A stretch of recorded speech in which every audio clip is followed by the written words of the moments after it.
That is hit hard to right. Kazmarski going back, and it's gone.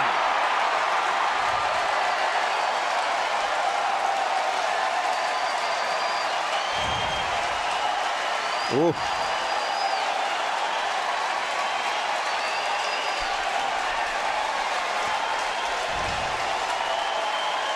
Yesterday it was Phillip Evans for the Mets. Today it's Billy McKinney for the Yankees.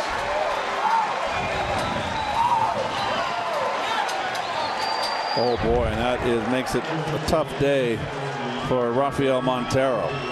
Down and in.